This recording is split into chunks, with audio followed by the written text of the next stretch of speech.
Hello students, welcome back to my channel. आपने मेरी videos को लाइक किया, उसके लिए बहुत बहुत धन्यवाद। वीडियो में आज हम रिप्रोडक्शन टॉपिक पर डिस्कस करेंगे और मेनली इस वीडियो में मैं एसेक्सुअल रिप्रोडक्शन के डिफरेंट मेथड्स को एक्सप्लेन कर रही हूँ।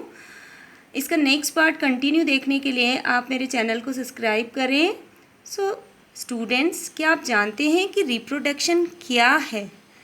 रिप्रोडक्शन एक एबिलिटी होती है ऑर्गेनिज्म की जो अपने जैसा ही यंग वन प्रोड्यूस करता है। So this process is known as the reproduction. Reproduction two types का होता है, asexual reproduction and sexual reproduction. So mainly इन वीडियो में हम एसेक्सुअल रिप्रोडक्शन के डिफरेंट मेथड्स को स्टडी करेंगे। Now the what is the characteristics, की कैरेक्टरिस्टिक्स क्या हैं? फर्स्ट कैरेक्टरिस्टिक है कि ये लाइफ की कंटिन्यूटी को मेंटेन करता है, यानी हमारी लाइफ को कंटिन्यूस बना के रखता है।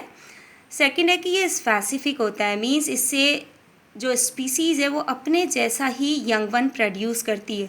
थर्ड, ये सेलुलर होता है, इट्स मीन ये जो लाइफ है वो वन सेल जाइगोट से स्टार्ट होती है।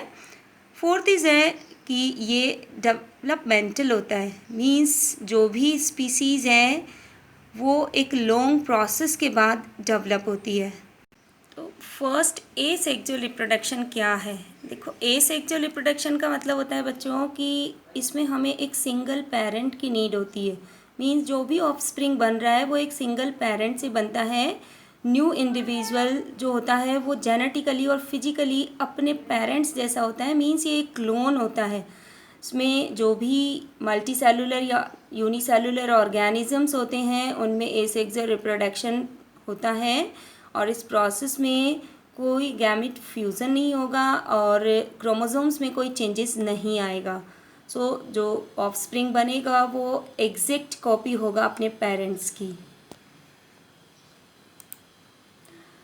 एसेक्सुअल रिप्रोडक्शन के कैरेक्टरिस्टिक्स क्या हैं कि ये एक सिंगल पेरेंट होता है, इसमें नो फर्टिलाइजेशन, गैमेट्स के बीच में कोई फर्टिलाइजेशन नहीं होगा।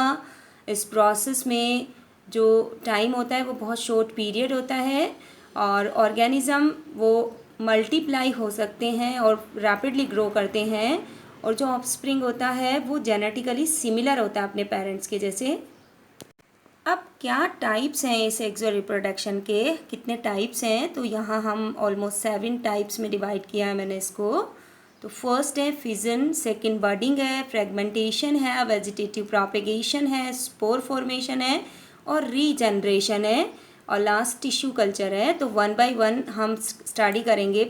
देखो बच्चों, फर्स्ट फिजन क्या होता है कि इसमें जो सेल होता है वो डिवाइड हो जाता है, बट फिजन और फ्रेगमेंटेशन में यही डिफरेंस है कि फिजन में न्यूक्लियस पहले डिवाइड होता है, उसके बाद साइटोप्लाज्म डिवाइड होता है।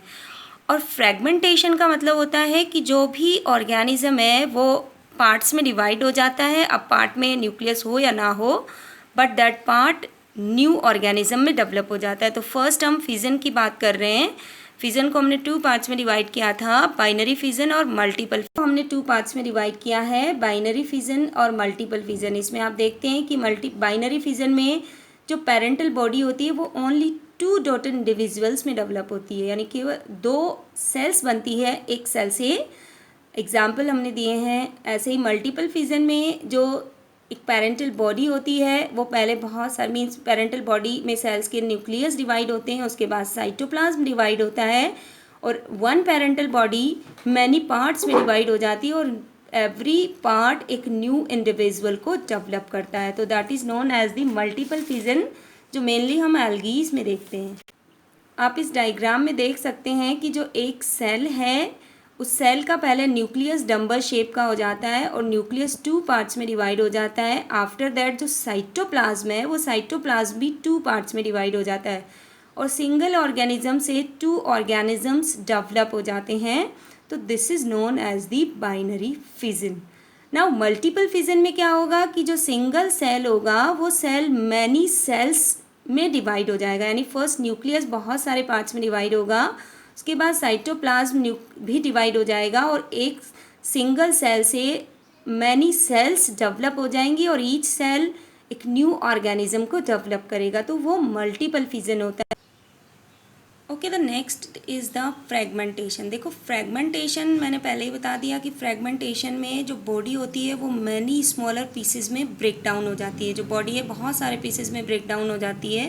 इस डायग्राम में आप देख सकते हैं कि जो बॉडी है वो बहुत सारे पीसेस में डिवाइड हो गई है, और जो ईच पीस है, ईच फ्रेगमेंट है, वो एक न्यू इंडिविजुअल में डेवलप हो गया है।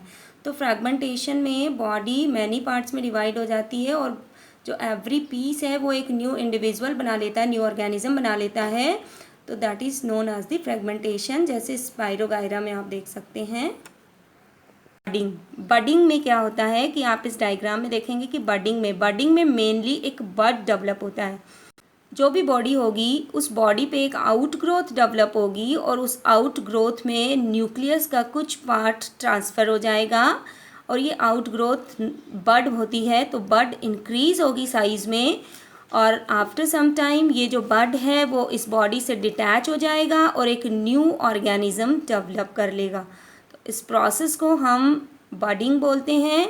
जो बड होता है वो अपने पेरेंटल, यानी जो ये पेरेंटल ऑर्गेनिज्म है उससे ही न्यूट्रिशन और शेल्टर लेता है, और डिटैच होकर के एक ऑर्गेनिज्म डेवलप कर लेता है। नेक्स्ट आता है रीजनरेशन। रीजनरेशन में ये है कि जो भी बॉडी पार्ट कट हो गया है, यू कैन सी कि प्लेनेरिया का एग्जाम्पल यहाँ लिया है हमने। प्लेनेरिया की बॉडी 3 पार्ट्स में डिवाइड हो गई है, और इसके जो 3 पार्ट्स हैं, यानी जैसे फर्स्ट पार्ट है तो जो ये रेस्ट पार्ट है ये डेवलप करता है, तो जो पार्ट कट के अलग हो गया है वो पार्ट अपने रेस्ट पार्ट को डेवलप कर लेता है, रेस्ट पार्ट को रीजनरेट कर लेता है। तो this is known as the regeneration. Next है वेजिटेटिव प्रोपेगेशन।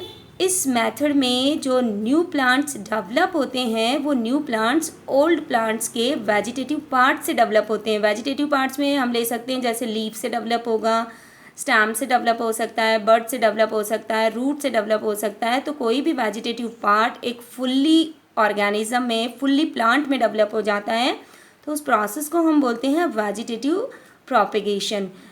इसमें जस्ट लाइक ये पोटैटोज़ में होता है, पोटैटोज़ में जो ट्यूबर्स होते हैं वो न्यू प्लांट में डेवलप हो जाते हैं। जिंजर होता है, टर्मरिक होता है, उसका जो राइजोम होता है यानी जो मॉडिफाइड स्टेम होता है वो न्यू ऑर्गेनिज्म में डेवलप हो जाता है। अनियन की जो बल्ब्स होती हैं वो न्यू ऑर्गेनिज्म में डेवलप होती है। ब्रायोफिलम होता है, उसमें बल्बिल्स होती हैं यानी लीफ पे स्मॉल बर्ड्स होती हैं, वो बर्ड्स एक न्यू ऑर्गेनिज्म को डेवलप करती है। तो ये सारे वेजिटेटिव पार्ट्स हैं जो एक न्यू प्लांट को डेवलप करते हैं। नेक्स्ट आता है स्पोर फॉर्मेशन। स्पोर फॉर्मेशन में क्या होता है कि जो बॉडी होती है वो एक हाइफी होती है। हाइफी मीन्स एक फिलामेंटस बॉडी होती है, और इस फिलामेंटस बॉडी पे एक स्पोरेंजियम डेवलप होता है, यानी टॉप पे एक राउंड स्ट्रक्चर डेवलप होता है, एक बैग लाइक स्ट्रक्चर डेवलप होता है। उस बैग लाइक स्ट्रक्चर को हम स्पोरेंजियम बोलते हैं। इस स्पोरेंजियम के अंदर डिवीज़न होता है और बहुत सारे स्पोर्स डेवलप हो जाते हैं। जब ये मैच्योर हो जाती है तो स्पोरेंजियम ब्रस्ट हो जाती है और स्पोर्स बाहर निकल जाते हैं, और ये स्पोर्स फिर एक न्यू ऑर्गेनिज्म को डेवलप करते हैं। ईच एंड एवरी स्पोर से एक नया ऑर्गेनिज्म डेवलप हो जाता है। तो ये स्पोर फॉर्मेशन होता है। इसी में इंक्लूड करते हैं हम कॉनिडियो। कॉनिडिया भी एक टाइप का स्पोर होता है, वो कोनिडियो 4 पे डेवलप होता है, और कोनिडियो 4 पे डेवलप होकर के कोनिडिया जो अपर पार्ट होता है उसका अपर पार्ट डिवाइड होता जाता है और कोनिडिया फॉर्मेशन करता है, जो एक्रोपिटल और बेसिपिटल दोनों टाइप के हो सकते हैं। और कोनिडिया फिर एक दूसरे से अलग हो जाते हैं और एक न्यू ऑर्गेनिज्म में टर्मिनेट होते हैं और न्यू ऑर्गेनिज्म में डेवलप हो जाते हैं। तो वो भी स्पोर फॉर्मेशन का पार्ट है। नेक्स्ट और लास्ट टॉपिक आता है वो है tissue culture. Okay, tissue culture में क्या होता है कि फर्स्ट ऑफ ऑल हम प्लांट का एक छोटा सा पीस लेते हैं, यानी हम कोई सेल ले सकते हैं या फिर एक टिश्यू ले सकते हैं या एम्ब्रियो ले सकते हैं या पोलन ग्रेन ले सकते हैं। कुछ भी ऐसा वन सेल या सेल का एक ग्रुप लेकर के उसको कल्चर मीडियम में, आप इस डायग्राम में देखते हैं कि ये जो कल्चर मीडियम हमने बनाया है, इस कल्चर मीडियम में हम उस पार्ट को रखते हैं। ये पार्ट न्यूट्रिशन लेता है, डिवाइड होता है, सेल डिवीज़न होता है, और ये एक अनडिफ्रेंशिएटेड पार्ट में डेवलप हो जाता है जिसको हम कैलस बोलते हैं।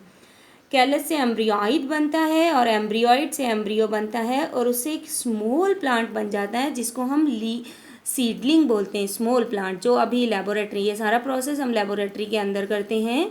यहाँ से इस सीडलिंग यानी लिटिल प्लांट को हम लेबोरेटरी में एनवायरनमेंट थोड़ा सा चेंज करते हैं। जब ये उस एनवायरनमेंट के सूटेबल हो जाता है तो इस सीडलिंग को हम यहाँ से फील्ड में ट्रांसफ़र कर देते हैं। तो इसको हम टिश्यू कल्चर कहते हैं। टिश्यू कल्चर का मतलब है कि इसमें वन सेल या फिर सेल का एक group, that is known as the tissue. तो सेल और टिश्यू से एक new organism, complete matured organism develop हो रहा है, तो that is known as the tissue culture. Steps आपको मैंने सारे बता दिए हैं कि फर्स्ट हम कल्चर मीडियम में रखेंगे, फिर कैलस डेवलप होता है, फिर एम्ब्रियोइड डेवलप होगा, उसके बाद ये नरिशमेंट लेगा और सीडलिंग में डेवलप हो जाएगा। और इस प्रोसेस को हम माइक्रो प्रोपेगेशन कहते हैं क्योंकि इसमें एक स्मॉल सेल यानी सिंगल सेल या टिश्यू से एक वेल डेवलप्ड मेच्योर्ड प्लांट बनता है, that's why it is known as the micro propagation. So this is the asexual reproduction. इसके कुछ एडवांटेजेस हैं कि जैसे मैट्स की रिक्वायर्ड नहीं है इसमें, और रैपिड फॉर्मेशन होता है, रैपिड डिवीज़न होता है जिससे ऑर्गेनिज़म फास्टली प्रोड्यूस होता है। नंबर ऑफ़ ऑर्गेनिज़म प्रोड्यूस कर सकते हैं मैनी नंबर लेस टाइम में, और यह एक पॉजिटिव जेनेटिक इन्फ्लुएंस पास करता है नेक्स्ट जनरेशन में, और जो जनरेशन बनती है वो एग्जैक्ट कॉपी होती है अपने पेरेंट्स की, और डिफरेंट एनवायरमेंटल कंडीशंस में हम डेवलप कर सकते हैं। ये एडवांटेजेस हैं। अब डिसएडवांटेजेस क्या हैं एसेक्सुअल रिप्रोडक्शन की, कि इसके मेन है इसमें लैक ऑफ डाइवर्सिटी, यानी जो ऑफस्प्रिंग बन रहा है वो एग्जैक्ट कॉपी होता है, तो इसमें डाइवर्सिटी डेवलप नहीं होती है, डिफरेंसेस नहीं आते हैं जिससे डाइवर्सिटी डेवलप नहीं होती है, because offspring genetically exact copy होता है पेरेंट्स की। सेकेंड होता है अगर डाइवर्सिटी नहीं होती है, it's mean new generation form, new species form नहीं होती है, स्पीसीज़ फॉर्मेशन नहीं होगा, और जो भी ऑर्गेनिज्म बनेगा वो इफ़ एनवायरनमेंट में कोई चेंजेस आता है तो वो एनवायरनमेंट के अकॉर्डिंग अपने आप को सूटेबल नहीं बना पाएगा। तो ये सारे इसके डिसएडवांटेजेस है। Thank you students for watching this video, और if you want to see the next videos, subscribe this channel. Thank you.